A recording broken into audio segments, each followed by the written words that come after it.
अस्सलामु अलैकुम वरहमतुल्लाहि वबरकातुहू। हमाद से शादी के वक्त मैं बहुत खुश थी। मैं उसकी मोहब्बत को देखकर खुद को दुनिया की खुशकिस्मत तरीन लड़की समझ रही थी, मगर मैं नहीं जानती थी कि वो एक दो मुआ सांप है जिसका एक रुख तो मैं देख ही नहीं पा रही। और फिर जब शादी के कुछ ही अरसे बाद उसने मुझे छोटी सी बात पर तलाक दी तो मेरा दिल टूट कर किरची किरची हो गया। मगर उसने मुझे वहां से जाने भी ना दिया और हलाला पर मजबूर कर दिया। और फिर जब मेरे दूसरे निकाह का तीसरा दिन था तो दरवाजे पर दस्तक हुई। जुल्करनैन ने दरवाजा खोला तो सामने हम्माद खड़ा था, जिसने आते साथ ही तलाक का मुतालबा शुरू कर दिया। मगर जुल्करनैन की बात सुनकर कमरे में चारों तरफ गुलाब की फूलों की भीनी भीनी खुशबू फैली हुई थी, मगर मेरे दिल के अंदर एक अजीब सी हलचल मची थी। मैं अपने सुर्ख और भारी अरूसी जोड़े में सिमटी बेड के वस्त में बैठी थी। घूंघट के पीछे से मुझे सिर्फ अपने हाथों पर लगी गहरी मेहंदी नजर आ रही थी। बाहर शहनाइयों का शोर अब मध्यम पड़ चुका था और मेहमान अपने अपने कमरों में जा चुके थे। अचानक दरवाजे के खुलने की हल्की सी आवाज आई और मेरा दिल जोर से धड़का। हमाद अंदर दाखिल हो रहा था। वो मेरे करीब आकर बैठ गया था। मैंने अपनी उंगलियां आपस में भींच ली थी। आयजा, उसने नहायत धीमी और रेशमी आवाज में मेरा नाम पुकारा। मेरी तरफ देखो, अब तुम मेरी कैद में हो। उसने हंसते हुए मेरा घूंघट उठाया तो मेरी नजरें उसके चेहरे पर थम गईं। हमाद वाकई बहुत वजीहा था।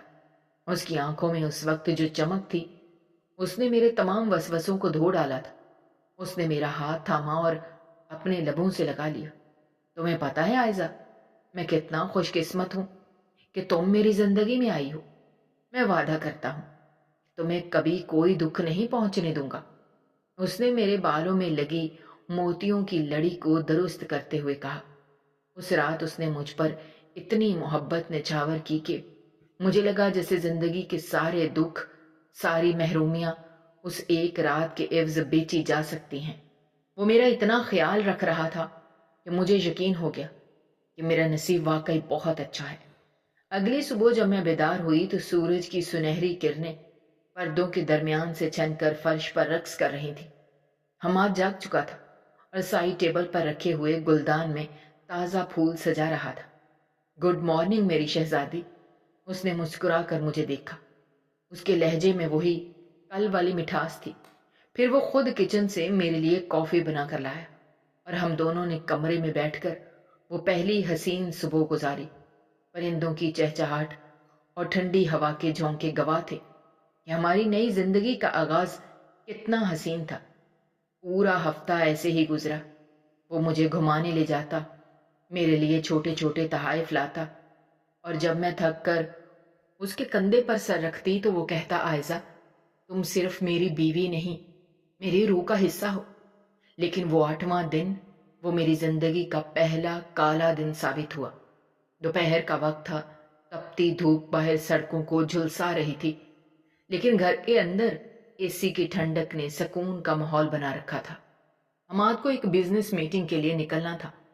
मैंने सुबह ही उसका सफेद काटन का सूट प्रेस करके हैंगर में लटका दिया था। मैं आईने के सामने खड़ी अपना जूड़ा ठीक कर रही थी कि अचानक अलमारी की तरफ से हमाद की धाड़ सुनाई दी। आयजा, ये क्या बदतमीजी है। मैं उछल पड़ी। पलट कर देखा तो हमाद शर्ट हाथ में लिए खड़ा था। उसका चेहरा गुस्से से तमतमा रहा था। मैं हड़बड़ा कर उसके करीब गई। क्या हुआ हमाद, खैरियत तो है? खैरियत? तुम्हें यह खैरियत लग रही है? उसने कमीज के कॉलर के करीब एक बहुत ही बारीक सी सिलवट दिखाई, जो शायद प्रेस करते वक्त स्त्री की गरमाइश से रह गई थी। मैंने तुम्हें 1000 बार कहा है, मुझे ड्रेसिंग में जरा सा भी समझौता पसंद नहीं। तुम सारा दिन करती क्या हो? या तुम्हें एक कमीज भी ढंग से प्रेस नहीं करनी आती? मैं हैरत ज़दा रह गई थी। हमाद, वो बहुत छोटी सी सिलवट है, मैं अभी 2 मिनट में ठीक कर देती हूँ। आप गुस्सा क्यों कर रहे हैं? तुम मेरे सामने जुबान चला रही हो। उसने कमीज को पूरी कुव्वत से बेड पर पटक दिया। उसकी आंखें अब वो मोहब्बत भरी आंखें नहीं थी, बल्कि उनमें गुस्से की आग दहक रही थी। 2 मिनट? तुम्हारे ये 2 मिनट मेरे लाखों के सौदे पर भारी पड़ सकते हैं। पता नहीं किन जाहिलों के घर से आई हो। तुम्हारी माँ ने तुम्हें सुगड़ बनना नहीं सिखाया क्या? मेरे वालिदैन का जिक्र आते ही मेरे सीने में जैसे किसी ने खंजर उतार दिया था। हमाद, मेरे माँ बाप को बीच में मत लाए। मैंने गलती मानी है, मैं इसे ठीक कर दूंगी, मगर इसका मतलब ये नहीं है कि आप बदतमीजी करें। बदतमीजी? उसने मेरा बाजू इतनी जोर से मरोड़ा कि मेरे हड्डियों के चटकने की आवाज आई। मैं दर्द से कराह उठी थी। अब तुम मुझे सिखाओगी? याद रखना आयजा, इस घर में सिर्फ मेरी मर्जी चलती है। अगर दोबारा तुम्हारी तरफ से कोई कोताही हुई तो मैं तुम्हारा वो हाल करूंगा कि तुम अपनी शक्ल आईने में नहीं देख सकोगी। वो गुस्से से हाँफ रहा था। उसने अलमारी से दूसरा सूट निकाल लिया था। मैं उसे देखती रह गई थी। मेरा वजूद लर्ज रहा था। वो मोहब्बत, वो प्यार, वो वादे, क्या सब झूठ थे? उसने तैयार होकर एक बार भी मेरी तरफ नहीं देखा और दरवाजा इतनी जोर से बंद किया कि पूरे कमरे की दीवारें लर्ज गईं। मैं फर्श पर ढेर हो गई थी। मेरी आंखों से आंसू नहीं बल्कि मेरा मान बह रहा था। फिर मैंने इस्त्री दोबारा गर्म की और उस कमीज को प्रेस करने लगी जिसे उसने ठुकराया था। इस्त्री की भाप मेरी आंखों में पड़ रही थी, मगर मुझे तप्श अपने दिल के अंदर महसूस हो रही थी। शाम हुई तो घर में उदासी का डेरा था। मैं किचन में खाना बना रही थी, लेकिन मेरा जहन उसी दोपहर के मंजर में उलझा हुआ था। अचानक बाहर गाड़ी का हायरन सुनाई दिया। मेरा दिल खौफ से धड़कने लगा था। मैं यही सोच रही थी, क्या वो अब भी गुस्से में होगा? थोड़ी देर बाद हमाद किचन के दरवाजे पर नमूदार हुआ। उसके हाथों में फूलों का एक बड़ा गुलदस्ता और मेरा पसंदीदा चॉकलेट बॉक्स था। वो मुस्कुराता हुआ मेरे करीब आ गया था। मेरी जान, अभी तक नाराज हो? माफ कर दो ना। ऑफिस का प्रेशर इतना था कि मैं आपे से बाहर हो गया था। देखो तुम्हारे लिए क्या लाया हूं। उसने मुझे पीछे से गले लगा लिया था। उसका लहजा वही रेशमी और मोहब्बत भरा था जो शादी की पहली रात था। मैं चकरा कर रह गई। क्या ये वही इंसान था जिसने दोपहर में मेरा बाजू मरोड़ा था, जिसने मेरी मां की तरबियत पर सवाल उठाया था? हमाद, आपने दोपहर में जो किया, मैंने कहना चाहा मगर उसने मेरे लबों पर उंगली रख दी। वो हमाद कोई और था। ये हमाद तुम्हारा है। चलो अब जल्दी से खाना लगाओ, मुझे बहुत भूख लगी है। उसने इतने प्यार से कहा कि मैं चाह कर भी एहतजाज ना कर सकी थी। मगर उस रात बेड पर लेटे हुए मैं छत को घूरती रही थी। हमाद गहरी नींद सो रहा था, मगर मेरा सुकून गारत हो चुका था। मुझे लग रहा था जैसे मैं किसी ऐसे रास्ते पर चल पड़ी हूं जहां हर मोड़ पर एक नया हमाद मेरा इंतजार कर रहा है। कभी प्यार करने वाला शहजादा और कभी गुस्से में बिफरा हुआ शेर। हमाद के साथ जिंदगी गुजारना किसी ऐसी तनी हुई रस्सी पर चलने के मुतरादिफ था जिसके नीचे आग का समुंदर हो और एक हफ्ते की वो शहद जैसी मिठास अब कड़वे जहर में बदलने लगी थी। हमाद का प्यार अब एक ऐसी जंजीर बन गया था जो आहिस्ता आहिस्ता मेरे वजूद को जकड़ रही थी। एक सुबह जब मैंने नाश्ते की मेज पर दबे लहजे में अपनी अम्मी के घर जाने का जिक्र किया, फजा में मौजूद सुकून यकसर गायब हो गया। हमाद ने चाय का कप मेज पर इतनी जोर से पटका कि चाय सफेद मेज पोश पर बदनुमा धब्बे की तरफ फैल गई। अम्मी के घर क्यों? उसकी आवाज में वो सर्दी थी जो हड्डियों तक उतर गई थी। हमाद, 2 महीने हो गए हैं। अम्मी की तबीयत भी नासाज रहती है। बस एक चक्कर लगाकर शाम तक वापस आ जाऊंगी। मैंने नजरें झुकाकर कहा। तुम्हारा दिमाग तो ठीक है आयजा। वो अपनी कुर्सी से उठा और आहिस्ता आहिस्ता चलता हुआ मेरे पीछे आ खड़ा हुआ। उसने अपने हाथ मेरे कंधों पर रख दिए थे, मगर इन हाथों में अब वो लम्स नहीं था जो सुकून देता था, बल्कि एक गिरफ्त थी जो मुझे साकत कर रही थी। तुम्हें यहां क्या कमी है? मैं तुम्हें दुनिया की हर आसाइश दे रहा हूं और तुम हो के उन गरीबों के पास जाने की रट लगाए बैठी हो। याद रखना, इस चौखट से बाहर कदम रखने से पहले तुम्हें मेरी लाश पर से गुजरना होगा। उसने मेरा चेहरा अपने हाथों की गिरफ्त में लिया और इतनी जोर से भींचा कि میرے دانت آپس میں ٹکرانے لگے تھے۔ تم صرف میری ہو اور میری چیز صرف میری مرضی سے کہیں جاتی ہے۔ اب دوبارہ ان بھکاریوں کا نام مت لینا۔ میں سسک کر رہ گئی تھی۔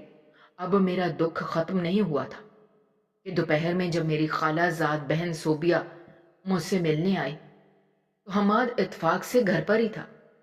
وہ جیسے ہی ہال میں داخل ہوئی، حماد نے اسے سر سے پاؤں تک ایک ایسی حقارت آمیز نظر سے دیکھا کہ وہ بیچاری وہیں دہلیز پر ٹھٹک کر رہ گئی۔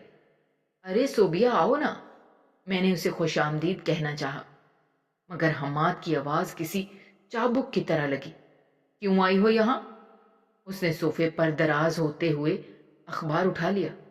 دیکھو صوبیہ، عائزہ کے پاس مت آیا کرو، یہ میری ہے، اور ویسے بھی مجھے اپنے گھر میں فالتو لوگوں کا ہجوم پسند نہیں ہے۔ صوبیہ کا چہرہ شرم سے لال ہو گیا تھا۔ وہ کچھ کہے بغیر پلٹ گئی اور میں ضبط کے گھونٹ پی کر رہ گئی۔ وہ انسان جو رات کو میرے قدموں میں بیٹھ کر مجھے کائنات کی سب سے قیمتی چیز کہتا تھا، وہ دن کی روشنی میں مجھے سب کے سامنے بے عزت کر رہا تھا۔ رات کا اندھیرا جب گہرا ہوا تو حماد کا ایک بالکل نیا روپ میرے سامنے آ گیا، وہ روپ جو مجھے مزید الجھن میں ڈال گیا تھا۔ رات کے 2 بجے جب پورے محلے پر موت جیسی خاموشی طاری تھی، حماد دبے کمرے میں داخل ہوا۔ اس کے ہاتھ میں گجرے اور پرفیوم تھا۔ عائزہ جاگ رہی ہو؟ اس نے بڑے مان سے میرا ہاتھ تھامتے ہوئے کہا۔ دیکھو میں تمہارے لیے کیا لایا ہوں۔ سوری، وہ دن میں مجھے غصہ آ گیا تھا۔ تم جانتی ہو نا میں تم سے کتنا پیار کرتا ہوں، اس لیے نہیں چاہتا کہ کوئی اور تمہیں دیکھے۔ وہ میرے قریب آ گیا تھا۔ اس کے لہجے میں وہی پرانی مٹھاس تھی۔ وہ اپنی تمام تر جسمانی شدت کے ساتھ مجھ سے اپنی محبت کا اظہار کر رہا تھا۔ پھر وہ تمام حقوق حاصل کرنے لگا جو ایک شوہر کے ہوتے ہیں۔ ان لمحات میں وہ اتنا ٹوٹ کر پیار کر رہا تھا کہ مجھے لگا شاید میرا حماد واپس آ گیا ہے۔ میں اس کے سینے پر سر رکھ کر اپنی ساری تکلیفیں بھولنے کی کوشش کرنے لگی تھی، مگر سورج کی پہلی کرن کے ساتھ ہی وہ محبت دم توڑ گئی تھی۔ اگلی صبح ناشتے پر جب میں اس کے لیے انڈا بنا کر لائی، اس نے اسے دیکھ کر ہی اپنا چہرہ بگاڑ لیا۔ یہ کیا ہے؟ زردی کچی ہے، تمہیں اتنی تمیز نہیں ہے؟ اس نے غصے سے چلاتے ہوئے کہا۔ حماد، کل رات تو آپ کہہ رہے تھے کہ کل جو تھا وہ رات کے ساتھ گیا، اب آپ دوبارہ غصہ نہیں کریں گے؟ میرا یہ کہنا تھا کہ اس نے پلیٹ اٹھا کر فرش پر دی ماری۔ چینی کے برتنوں کے ٹوٹنے کی آواز میرے دل کے ٹوٹنے کی گونج جیسی تھی۔ زبان مت چلایا کرو میرے سامنے، کتنی مرتبہ کہا ہے تم سے، کل رات تم نے جو کچھ کیا وہ تمہارا فرض تھا، اس کا یہ مطلب نہیں کہ تم میری برابری کرنے لگو، جاہل عورت۔ یہ کہتے ہوئے وہ اپنے بوٹوں کی ٹھک ٹھک کرتا ہوا باہر نکل گیا تھا اور میں بکھری ہوئی کرچیوں کے درمیان بیٹھی اپنی قسمت کو رو رہی تھی۔ مجھے سمجھ نہیں آ رہا تھا وہ شخص جو چند گھنٹے پہلے مجھ پر جان نچھاور کر رہا تھا اب مجھے حقارت کی نظر سے کیوں دیکھ رہا ہے؟ کیا میں صرف اس کی جسمانی ضرورت پوری کرنے کا ایک ذریعہ تھی؟ کیا اس کی محبت کا دورانیہ صرف اس وقت تک تھا جب تک اس کی ہوس پوری نہیں ہو جاتی تھی؟ محلے کی عورتیں جب کبھی گلی میں ملتی تو وہ میری آنکھوں کے گرد پڑے سیاہ حلقوں کو دیکھ کر کانا پھوسی کرنے لگتی تھی۔ بیچاری عائزہ، حماد تو اسے گھر سے نکلنے ہی نہیں دیتا، سونا ہے اسے کمرے میں بند کر کے رکھتا ہے۔ نصیرہ خالہ جو ہماری دور کی رشتہ دار تھی، ایک دن زبردستی گھر کے اندر گھس آئیں جب حماد آفس گیا ہوا تھا۔ عائزہ بیٹی، یہ کیا حال بنا رکھا ہے تم نے؟ جوان جہاں لڑکی ہو اور چہرے پر مردنی چھائی ہوئی ہے، کیا حماد تمہیں مارتا پیٹتا ہے؟ میں نے زبردستی مسکرانے کی کوشش کی۔ نہیں خالہ، وہ بس میری طبیعت ٹھیک نہیں رہتی۔ ارے چھوڑو، ہمیں سب پتا ہے، وہ حماد تو شروع سے ہی تد مزاج تھا، مگر اب تو لوگ کہتے ہیں کہ وہ تمہیں کسی سے ملنے بھی نہیں دیتا۔ ابھی ہم بات کر ہی رہے تھے کہ حماد اچانک واپس آ گیا، شاید وہ کوئی فائل بھول گیا تھا۔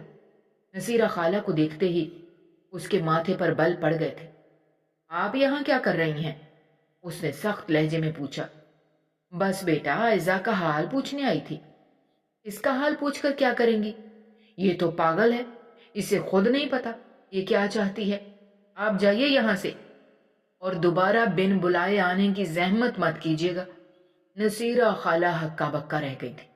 حماد نے میرا بازو پکڑا اور مجھے گھسیٹتے ہوئے اندر لے گیا۔ اتنی بار کہا ہے ان گندے لوگوں کو گھر میں مت بلایا کرو، یہ تمہارے دماغ میں میرے خلاف زہر بھرتے ہیں۔ اس نے مجھے دیوار کے ساتھ لگا دیا تھا اور اپنا ہاتھ میرے گلے پر رکھ دیا تھا۔ تم میری ہو عائزہ، صرف میری، اور میری ملکیت پر کوئی دوسرا نظر نہیں ڈال سکتا۔ اس کی آنکھوں میں اس وقت جو جنون تھا اس نے مجھے خوفزدہ کر دیا۔ وہ پیار نہیں تھا، وہ ایک مالک کا اپنی چیز پر قبضہ تھا۔ میں اس کے شکنجے میں تڑپ رہی تھی اور وہ اپنی طاقت کا مظاہرہ کر کے سکون پا رہا تھا۔ وقت گزرتا جا رہا تھا اور شادی کو اب 1.5 سال ہو گیا تھا، مگر یہ 1.5 سال میرے لیے 5 صدیوں پر محیط تھا۔ حماد کا جنون اب انتہا کو پہنچ چکا تھا۔ اس نے میرا فون چھین لیا تھا، گھر کے دروازوں پر تالے لگا دیے تھے اور میرا رابطہ دنیا سے مکمل طور پر کٹ چکا تھا۔ ایک گرم دوپہر حماد آفس سے جلدی آ گیا۔ اس کا موڈ حسب معمول خراب تھا۔ میں نے اسے ٹھنڈا پانی پیش کیا، مگر اس نے گلاس لینے کے بجائے میرے ہاتھ پر دے مارا۔ پانی میرے کپڑوں پر گر گیا تھا۔ یہ پانی اتنا ٹھنڈا کیوں ہے؟ کیا تم میرا گلا خراب کرنا چاہتی ہو؟ حماد، گرمی اتنی ہے، میں نے سوچا۔ سوچنا چھوڑ دو تمہارا کام صرف فرما برداری ہے، سوچنا میرا کام ہے۔ وہ بیڈ پر لیٹ گیا تھا اور مجھے اپنا سر دبانے کا اشارہ کیا۔ میں نے لرزتے ہاتھوں سے اس کے ماتھے پر ہاتھ رکھ دیا تھا۔ حماد، میں سوچ رہی تھی کہ ہم کہیں باہر چلیں، بہت عرصہ ہو گیا ہے۔ میں نے کھلی ہوا میں سانس ہی نہیں لیا۔ میرا یہ کہنا تھا کہ وہ جھٹکے سے اٹھ بیٹھا۔ باہر کیوں؟ کسے دکھانے جانا ہے تمہیں اپنا یہ چہرہ؟ کس سے ملنے کے بہانے ڈھونڈ رہی ہو؟ حماد، یہ آپ کیا کہہ رہے ہیں؟ میں صرف آپ کے ساتھ تھوڑی دیر گھومنا چاہتی ہوں۔ خاموش! اس نے ایک بھرپور تھپڑ میرے گال پر رسید کیا۔ تھپڑ کی گونج پورے کمرے میں سنائی دی۔ میری آنکھوں کے سامنے اندھیرا چھا گیا تھا۔ تم عورتیں ہوتی ہی ایسی ہو، ذرا سا پیار دو تو سر پر چڑھ جاتی ہو۔ تمہیں لگتا ہے میں تمہارے نخرے اٹھاؤں گا؟ وہ غصے میں پاگل ہو چکا تھا۔ اس نے میز پر پڑی ہوئی میری چند پرانی کتابیں اٹھائیں اور انہیں کچن کی طرف لے گیا۔ تمہارا یہ علم، تمہاری یہ سوچ، یہی تمہاری بربادی کی جڑ ہے۔ آج میں اسے ختم کر دوں گا۔ نہیں حماد، پلیز ایسا مت کریں، یہ میری یادیں ہیں۔ میں اس کے پیروں سے لپٹ گئی تھی، مگر اس نے مجھے ٹھوکر مار کر سائڈ پر کر دیا اور ان کتابوں کو آگ لگا دی۔ آگ کے شعلے بلند ہو رہے تھے اور حماد ان شعلوں کو دیکھ کر کہے لگا رہا تھا۔ اس وقت مجھے یقین ہو گیا کہ یہ انسان نارمل نہیں ہے، یہ ایک بیمار ذہن کا مالک ہے جو دوسروں کی تکلیف سے تسکین پاتا ہے۔ حماد، آپ بہت برے انسان ہیں، میں آپ کے ساتھ نہیں رہ سکتی۔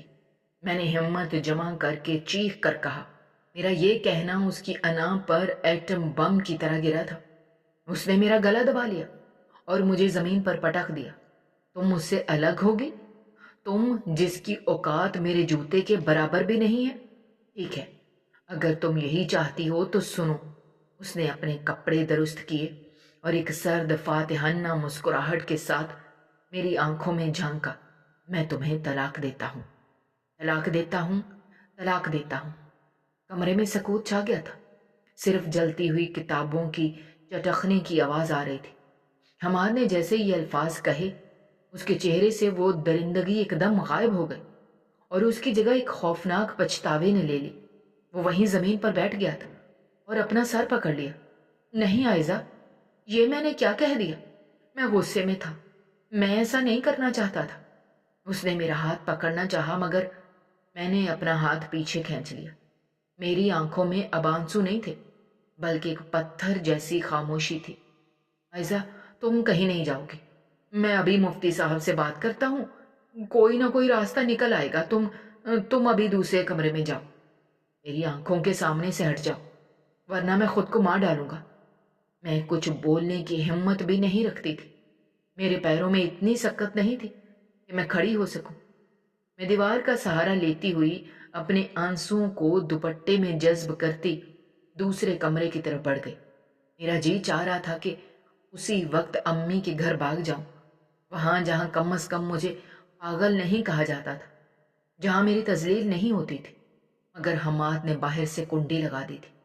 मैं अपने ही घर में एक कैदी बन चुकी थी। सारी रात मैंने मुसल्ले पर बैठकर गुजारी। अंधेरे कमरे में सिर्फ मेरी सिसकियों की आवाज थी और वो सवाल जो मेरे वजूद को छलनी कर रहे थे। क्या एक पल का गुस्सा बरसों की रफाकत को यूं खाक कर देता है? क्या शौहर के गुस्से की कीमत हमेशा बीवी को ही चुकानी पड़ती है? अगली सुबह जब सूरज की पहली किरण ने मेरे कमरे की खिड़की पर दस्तक दी, उसी वक्त हमाद दरवाजा खोलकर अंदर दाखिल हो गया। उसकी आंखें सुर्ख थीं और चेहरा उतरा हुआ था। वो मेरे सामने कुर्सी पर बैठ गया और सर झुकाकर बोला, मैं मुफ्ती साहब से मिलकर आया हूँ।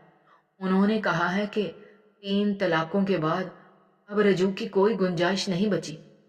अब सिर्फ एक ही रास्ता है, हलाला। लफ्ज हलाला मेरे कानों में पिघले हुए शीशे की तरह उतरा था। मैंने तड़प कर उसे देखा। हमाद, आपको शर्म नहीं आ रही ये कहते हुए? आप चाहते हैं मैं किसी और मर्द के पास जाऊं? मैं कोई खिलौना हूं? मुझे मेरी मां के घर जाने दे। मैं अब आपके साथ नहीं रह सकती। खामोश हो जाओ। उसने फिर से वही पुराना लहजा अपनाया, मगर इस बार उसमें गुस्सा नहीं, एक अजीब सी बेबसी थी। तुम्हें पता है, तुम्हारी मां यह सदमा बर्दाश्त नहीं कर सकेगी। लोग क्या कहेंगे? क्या तुम चाहती हो कि सारी जिंदगी तुम पर तलाक याफ्ता का लेबल लगा रहे? मैं तुम्हें खोना नहीं चाहता आयजा। ये सिर्फ एक रात का तो सौदा है, उसके बाद तुम हमेशा के लिए मेरी हो जाओगी। मैं साकत रह गई थी। जिस मर्द के साथ मैंने इतना वक्त गुजारा था, वो मेरी इज्जत का सौदा इतनी आसानी से कर रहा था। मगर मेरी खामोशी को उसने मेरी रजामंदी समझ लिया था। मैंने अपने दोस्त से बात की है। वो मेरा जिगरी यार है, वो मेरा राज रखेगा। मैं उसे आज शाम घर बुला रहा हूं ताकि सब कुछ तय हो जाए। शाम के साए गहरे हो रहे थे जब हमाद ने अपने दोस्त को ड्राइंग रूम में बिठाया। मैं अपने कमरे की उस छोटी सी खिड़की के पीछे खड़ी थी, जहां से बाहर का मंजर धुंधला सा नजर आता था। मैंने देखा, हमाद का दोस्त एक संजीदा और खामोश तवा इंसान लग रहा था। हमाद की बातें सुन रहा था, जबकि हमाद उसे इस तरह कायल कर रहा था जैसे किसी पुरानी गाड़ी का सौदा कर रहा हो। देख जुल्करनैन, तू मेरा भाई है। बस 1 हफ्ते का निकाह और फिर तू उसे तलाक दे देगा ताकि मैं उससे दोबारा शादी कर सकूं। मैं तेरे इस एहसान को कभी नहीं भूलूंगा। हमाद के ये जुमले मेरे कलेजे को काट रहे थे। मैं खिड़की से लगकर सोचने लगी कि औरत की हैसियत इस दुनिया में क्या है। एक खूंटे से खोली गई और दूसरे से बांध दी गई। जिस मर्द ने प्यार के दावे किए, वही आज मुझे किसी दूसरे के हवाले करने की मंसूबाबंदी कर रहा है। क्या मेरी रूह, मेरा जिस्म, मेरी इज्जत सिर्फ इन मर्दों की अना के ताबे थी? थोड़ी देर बाद जुल्करनैन की आवाज आई। उसका लहजा बड़ा ठहरा हुआ था। हमाद, मैं तुम्हारी मदद तो कर दूंगा, लेकिन मैं इस हफ्ते फ्री नहीं हूं। मुझे कुछ काम से शहर से बाहर जाना है। निकाह अगले हफ्ते होगा। हमाद पहले तो हिचकिचाया, फिर मान गया। ठीक है, अगले हफ्ते सही। बस तुम वादा करो कि ये बात हमारे दरमियान ही रहेगी। जब वो चला गया, हमाद मेरे कमरे में आया। उसके चेहरे पर एक फातिहाना मुस्कुराहट थी। सब तय हो गया है आयजा। अगले हफ्ते तुम मुझसे निकाह करोगी और फिर हम दोबारा एक हो जाएंगे। वो हफ्ता मेरी जिंदगी का तवील तरीन हफ्ता था। मैं और हमाद एक ही घर में थे, मगर हमारे दरमियान तलाक की वो दीवार खड़ी हो चुकी थी जिसे अबूर करना अब गुनाह था। मैंने खुद को दूसरे कमरे में बंद कर लिया था। हमाद की दोहरी शख्सियत अब एक नए रूप में सामने आ रही थी। दिन में वो मुझसे बात नहीं करता था, मगर जैसे ही रात होती, उसका वही जुनून दोबारा जाग उठता। وہ بھول جاتا کہ وہ اب میرا شوہر نہیں رہا۔ وہ روز دروازہ بجاتا مگر میں دروازہ نہیں کھولتی تھی کیونکہ مجھے پتا تھا کہ اب وہ میرا شوہر نہیں ہے۔ ایک رات جب میں بیڈ پر لیٹی چھت کو گھور رہی تھی، اچانک میرے کمرے کا دروازے پر دستک ہوئی۔ میں اچھل کر بیٹھ گئی۔ عائزہ دروازہ کھولو۔ حماد کی آواز میں وہی ریشمی مٹھاس اور طلب تھی۔ میں تنہا ہوں، مجھے تمہاری ضرورت ہے۔ دیکھو ابھی تو ہم نے حلالہ نہیں کیا، کیا ہوا اگر ہم ایک رات ساتھ گزار لیں؟ کسی کو پتا نہیں چلے گا۔ میرا خون کھول اٹھا۔ حماد آپ کو خدا کا خوف نہیں ہے؟ آپ نے مجھے خود طلاق دی ہے، اب میں آپ کے لیے نامحرم ہوں۔ دور ہو جائیں اس دروازے سے۔ عائزہ ضد مت کرو، میں تمہارا شوہر ہوں۔ وہ تو غصے میں زبان سے نکل گیا تھا، کھولو دروازہ۔ اس نے کنڈی کو زور زور سے ہلانا شروع کر دیا تھا۔ میں نے اندر سے میز گھسیٹ کر دروازے کے پیچھے لگا دی اور چیخ کر کہا، نہیں حماد، اب آپ میرے کچھ نہیں لگتے۔ اگر آپ نے زبردستی کی تو میں اپنی جان دے دوں گی۔ باہر خاموشی چھا گئی تھی۔ پھر میں نے محسوس کیا کہ وہ دروازے کے ساتھ لگ کر وہیں بیٹھ گیا تھا اور رونے لگا تھا۔ عائزہ میں کیا کروں؟ میں تمہارے بغیر نہیں رہ سکتا، میں پاگل ہو جاؤں گا۔ میں اندھیرے میں بیٹھی سوچ رہی تھی، یہ کیسی محبت ہے جو عزت نہیں دے سکتی مگر جسم کا مطالبہ ہر وقت کرتی ہے۔ وہ شخص جو مجھے کسی دوسرے کے بستر پر بھیجنے کے لیے تیار تھا، وہ آج رات اپنی ہوس کے لیے شریعت اور اخلاق کے تمام پردے چاک کرنے پر تلا ہوا تھا۔ وہ پوری رات وہیں دروازے کے باہر بیٹھا رہا اور میں اندر تسبیح ہاتھ میں لیے اللہ سے دعا کرتی رہی کہ یا اللہ مجھے اس آزمائش سے نکال دے۔ مجھے نہیں پتا تھا کہ اگلے ہفتے ذوالقرنین کے ساتھ میرا نکاح میری زندگی کا کون سا نیا رخ دکھائے گا، مگر اتنا ضرور تھا کہ حماد کے لیے میرے دل میں موجود رہی صحیح محبت بھی اس رات کی دستک کے ساتھ دم توڑ گئی تھی۔ میں اپنے ماں باپ کے گھر جا سکتی تھی مگر شاید میں انہیں پریشان نہیں کرنا چاہتی تھی، اس لیے خود ہی گھٹ گھٹ کر جینے لگی تھی۔ ایک ہفتے بعد جب ذوالقرنین کی کال آئی تو اس نے حماد کو مزید پریشان کر دیا۔ ذوالقرنین کی اس ایک فون کال نے حماد کے تمام منصوبوں پر پانی پھیر دیا تھا۔ میں کھڑکی کے پاس کھڑی تھی جب حماد فون پر زور زور سے چلا رہا تھا، کیا مطلب؟ نکاح ابھی کیوں نہیں ہو سکتا؟ میں نے سب انتظام کر رکھا ہے۔ حماد کی آواز غصے سے پھٹ رہی تھی۔ دوسری طرف سے ذوالقرنین کا لہجہ بڑا پختہ اور سنجیدہ تھا جو مجھے صاف سنائی دے رہا تھا۔ دیکھو حماد، میں نے ایک مفتی صاحب سے رجوع کیا ہے۔ شریعت کا اصول واضح ہے، جب تک عائزہ کی 4.5 ماہ کی عدت پوری نہیں ہوتی میں اس سے نکاح نہیں کر سکتا۔ یہ گناہ ہوگا اور نکاح بھی نہیں کہلائے گا۔ ہمیں انتظار کرنا ہوگا۔ حماد نے فون دیوار پر دے مارا۔ عدت کا اب کیا تماشا ہے؟ وہ میری بیوی ہے۔ وہ پاگلوں کی طرح کمرے میں چکر لگانے لگا تھا، لیکن وہ بھول رہا تھا کہ اب وہ نامحرم تھا۔ اس دن کے بعد سے وقت جیسے تھم گیا۔ حماد نے مجھے گھر کے ایک الگ تھلگ کمرے میں منتقل کر دیا تھا۔ وہ روزانہ بازار سے کھانا لاتا اور خاموشی سے کھڑکی کے راستے مجھے پکڑا دیتا۔ ہم ایک ہی چھت تلے تھے مگر میلوں دور۔ آہستہ آہستہ وقت گزرنے لگا کیونکہ وقت کسی کے لیے نہیں رکتا۔ ان 4.5 مہینوں میں نے اپنی زندگی کا سب سے کٹھن وقت گزارا تھا۔ مصلے پر بیٹھ کر میں نے سوچا کہ جس مرد نے 1.5 سال میرے ساتھ گزارا وہ عدت کے ان چند مہینوں کے لیے بھی تڑپ رہا تھا، مگر اس لیے نہیں کہ اسے مجھ سے محبت تھی بلکہ اس لیے کہ اس کی انا کو یہ گوارا نہیں تھا کہ میں اس کی دسترس سے باہر ہوں۔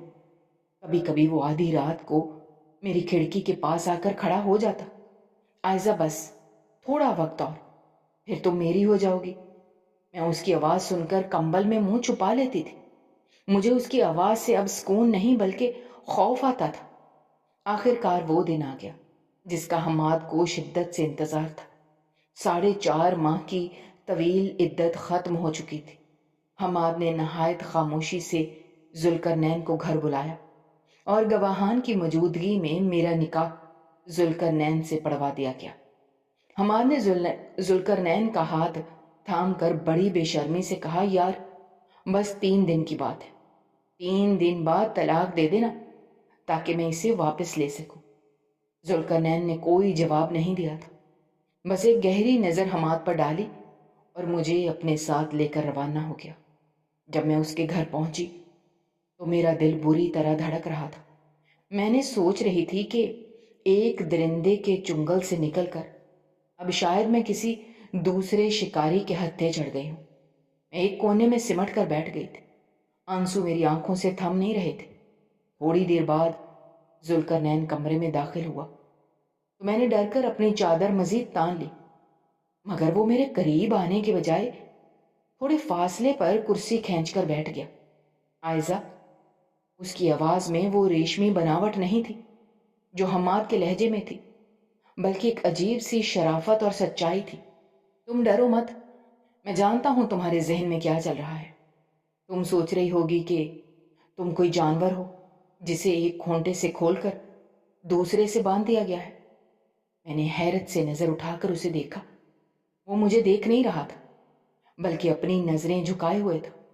सुनो आयजा, औरत कोई माल या मता नहीं है जिसकी नीलामी की जाए। जिस मर्द ने तुम्हें एक बार मामूली सी बात पर तलाक दे दी, क्या तुम्हें लगता है कि वो दोबारा ऐसा नहीं करेगा?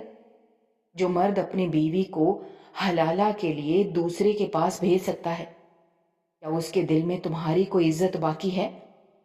उसके अल्फाज मेरे दिल पर हथौड़ों की तरह लगे थे। लेकिन मैं क्या करूं? मेरा तो कोई सहारा नहीं है। तुम्हारा सहारा अल्लाह है और तुम्हारा अपना ज़मीर, उसने खड़े होते हुए कहा। मैं तुम्हें मजबूर नहीं करूंगा। ये 3 दिन तुम्हारे पास सोचने के लिए हैं।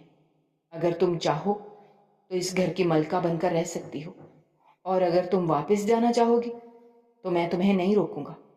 मगर मेरा मशवरा यही है कि उस दलदल में वापस मत जाना जहां तुम्हारी कोई वक़्त नहीं है। वो उस रात सोफे पर सो गया और मैं बेड पर लेटी ये सोचती रही कि क्या दुनिया में ऐसे मर्द भी होते हैं जो औरत का एहतराम करते हैं।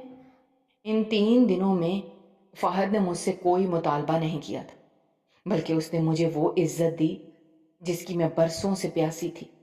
3 दिन गुजर चुके थे। ये 3 दिन मेरी जिंदगी के वो अनोखे दिन थे जहां मुझे पहली बार महसूस हुआ कि किसी के साथ एक ही छत तले रहते हुए भी खौफ के बगैर सांस लेना कैसा होता है। हमने इन 3 दिनों में बहुत बातें की और मैंने फैसला कर लिया था कि मैं दोबारा उस जहन्नुम में कदम नहीं रखूंगी जहां मेरी हैसियत एक खिलौने से ज्यादा कुछ नहीं थी। तीसरे दिन की शाम थी जब घर के बैरूनी दरवाजे पर ऐसी जोरदार दस्तक हुई जैसे कोई उसे तोड़ डालना चाहता हो। मेरा दिल जोर से धड़का। मैं जानती थी ये हमाद है। जुल्करनैन ने इत्मीनान से उठकर दरवाजा खोला तो हमाद किसी बिखरे हुए शेर की तरह अंदर दाखिल हुआ। उसकी आंखें खून की तरह सुर्ख थीं और चेहरा गुस्से से तमतमा रहा था। कहाँ है आयजा? वो चीखा और जुल्करनैन के करीब आकर खड़ा हो गया। 3 दिन पूरे हो गए हैं, अब और इंतजार नहीं होता। अभी इसी वक्त इसे तलाक दो और इसे मेरे हवाले करो। मैं इसे लेने आया हूं। जुल्करनैन ने कमाल जब्त का मुजाहिरा करते हुए धीमी आवाज में कहा, हमाद, जरा ठंडे दिमाग से बात करो। अंदर आओ, बैठकर बात करते हैं। बैठकर क्या बात करूं? हमाद ने झपट कर जुल्करनैन का गिरेबान पकड़ लिया और उसे झटका दिया। तुम्हारी हिम्मत कैसे हुई मुझे नसीहत करने की? तुम मेरे जिगरी यार थे। मैंने तुम पर भरोसा करके अपनी बीवी तुम्हारे पास भेजी थी। अब अपना काम पूरा करो और कागजात पर दस्तखत करो।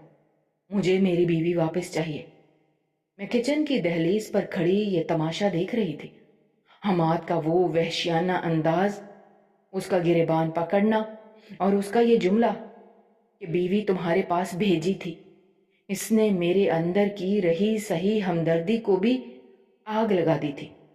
पैर पटकते हुई हाल में आ गई। कौन सी बीवी हम्माद? मेरी आवाज की गूंज ने हम्माद के हाथ लरजा दिए थे। उसने चौंक कर मेरी तरफ देखा और जुल्करनैन का गिरेबान छोड़ दिया। आयजा देखो, मैं तुम्हें लेने आया हूं। चलो, सब ठीक हो गया है। اب ہم دوبارہ ساتھ رہیں گے۔ اس نے میری طرف ہاتھ بڑھایا مگر میں 2 قدم پیچھے ہٹ گئی۔ تمہیں کس نے حق دیا کہ تم میرے بارے میں فیصلے کرو؟ میں نے اپنی آواز میں وہ تمام نفرت بھر دی جو نہ جانے کب سے میرے اندر پل رہی تھی۔ تم نے مجھے ایک حقیر چیز کی طرح طلاق دی، پھر مجھے حلالہ کے لیے اپنے دوست کے حوالے کر دیا۔ کیا میں کوئی جانور ہوں جسے ایک کھونٹے سے کھول کر دوسرے سے باندھ دیا جائے؟ عائزہ، وہ تو میں نے تمہیں واپس پانے کے لیے کیا تھا، حماد چلایا۔ نہیں، وہ تم نے اپنی انا کی تسکین کے لیے کیا تھا۔ ذوالقرنین نے آگے بڑھ کر میرا ساتھ دیا اور اپنا ہاتھ میرے کندھے پر رکھ دیا۔ حماد، اب عائزہ تمہاری بیوی نہیں ہے، یہ میری بیوی ہے، اور ہم نے فیصلہ کیا ہے کہ ہم اپنی زندگی ایک ساتھ گزاریں گے۔ میں اسے طلاق نہیں دوں گا۔ حماد کا منہ حیرت سے کھل گیا۔ کیا تم میرے ساتھ غداری کر رہے ہو؟ تم نے وعدہ کیا تھا۔ وعدہ انسانوں سے کیا جاتا ہے، ان درندوں سے نہیں جو عورت کی حرمت کا سودا بازاروں میں کرتے ہیں۔ ذوالقرنین نے 2 ٹوک لہجے میں کہا۔ جس نے ایک بار غصے میں طلاق دی ہے وہ دوبارہ بھی دے گا۔ میں عائزہ کو اس جہنم میں واپس نہیں بھیج سکتا جہاں اس کی کوئی عزت نہیں ہے۔ حماد پاگلوں کی طرح ہنسنے لگا۔ عائزہ، تم اس غریب کے پاس رہو گی؟ میرے پاس دولت ہے، گھر ہے، گاڑی ہے، تم اس 2 کمروں کے مکان میں سڑو گی۔ میں نے مسکرا کر ذوالقرنین کا ہاتھ تھام لیا۔ حماد، تمہارے اس محل سے ذوالقرنین کی یہ جھونپڑی 1000 گنا بہتر ہے، کیونکہ یہاں مجھے پاگل نہیں کہا جاتا، یہاں مجھے مارا نہیں جاتا، اور یہاں میری ماں کی تربیت پر سوال نہیں اٹھائے جاتے۔ تم نے مجھے کھو دیا، ہمیشہ کے لیے۔ حماد نے آگے بڑھ کر مجھے پکڑنے کی کوشش کی مگر ذوالقرنین دیوار بن کر سامنے کھڑا ہو گیا۔ بس حماد، حد پار مت کرو، اب یہاں سے چلے جاؤ، ورنہ میں پولیس بلانے پر مجبور ہو جاؤں گا۔ تم ایک نامحرم عورت کے گھر میں زبردستی داخل نہیں ہو سکتے۔ حماد ساکت رہ گیا۔ اس نے اپنے چاروں طرف دیکھا۔ اسے لگا جیسے دیواریں اس کا مذاق اڑا رہی ہوں۔ وہ شخص جو کل تک خود کو کائنات کا خدا سمجھتا تھا، آج ایک حقیر انسان کی طرح شکست خوردہ کھڑا تھا۔ وہ بڑبڑاتا ہوا لڑکھڑاتے قدموں سے باہر نکل گیا، اور اس کے ساتھ ہی میری زندگی کا وہ سیاہ باب ہمیشہ کے لیے بند ہو گیا۔ دروازہ بند کر کے میں نے ایک گہری اور پرسکون سانس لی۔ میں نے ذوالقرنین کی طرف دیکھا۔ اس کی آنکھوں میں وہی شرافت اور تحفظ کا احساس تھا۔ مجھے پتا تھا کہ راستہ کٹھن ہو سکتا ہے، مگر اب میں کسی کے غصے کی بھینٹ نہیں چلوں گی۔ لوگ سچ کہتے ہیں کہ جو دوسروں کی عزت کا سودا کرتے ہیں، اللہ انہیں ان کی اپنی اوقات دکھا دیتا ہے۔ طلاق صرف رشتہ نہیں توڑتی، بلکہ کبھی کبھی انسان کو اس کی حقیقت بھی دکھا دیتی ہے۔ دوستو، ہماری آج کی یہ کہانی آپ کو کیسی لگی؟ کمنٹ باکس میں اپنی رائے کا اظہار کرنا مت بھولیے گا، اور اگر آپ ہمارے چینل پر نئے ہیں تو چینل کو سبسکرائب کرنا بھی مت بھولیے گا۔ شکریہ۔ اللہ حافظ۔